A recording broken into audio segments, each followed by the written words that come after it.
और बहुत ही बेहतरीन अंदाज में हम देखने वाले हैं एग्जाम्पल नंबर 4, उदाहरण number 4।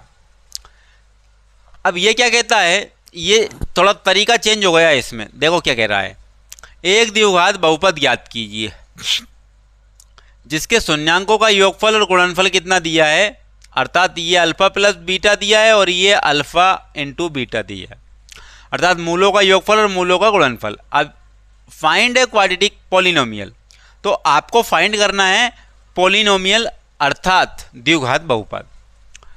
The sum and product of, मतलब कि सम मतलब कि मूलों का योगफल, एंड प्रोडक्ट मूलों का गुणनफल, ऑफ वो जीरोस आर -3 एंड और 2। तो सम तो दिया है आपको -3 और प्रोडक्ट दिया आपको 2। तो रिस्पेक्टिवली, तो रिस्पेक्टिवली आपको देखना है, तो इनके रिस्पेक्टिवली आपको देखना है, तो आपको याद करना है क्वाड्रेटिक पॉलिनोमियल, आपको याद करना है। तो देखिएगा, मैं यहां पर लिखूंगा सबसे पहले नंबर 1 मूलों का योगफल। बहुत ही बेहतरीन। देखो, अगर स्टेप बाय स्टेप अगर आप समझना चाहोगे तो पूरा का पूरा समझ में आएगा, और मैं आपको बिल्कुल ही स्टेप बाय स्टेप इतनी बेहतरीन अंदाज में बता दूंगा, आपको कहीं से कहां तक कोई प्रॉब्लम नहीं आने वाली है। देखिएगा, मूलों का योगफल, मूलों का योगफल अर्थात सम ऑफ जीरोस अल्फा प्लस में बीटा इक्वल टू क्या होता है, या फिर alpha plus beta -b upon में a, और कितना दिया है, -3 दिया है। क्या दिया है, -3 दिया है, और अपॉन में कुछ नहीं है तो 1 रखो। दूसरी कंडीशन, मूलों का गुणनफल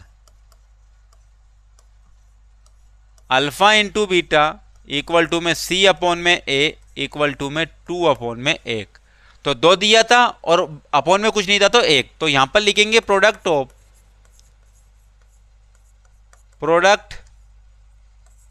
ऑफ जीरोस। अब बात यहां आती है कि a की वैल्यू यहां पर कितनी है, 1, और a की वैल्यू यहां पर भी कितनी है, 1। तो दोनों ही जगह a की वैल्यू समान है, तो हमें कोई दिक्कत वाली बात नहीं है। तो माइनस से माइनस कैंसिल हो जाएगा, तो b की वैल्यू 3 हो जाएगी और c की वैल्यू कितनी हो जाएगी, 2।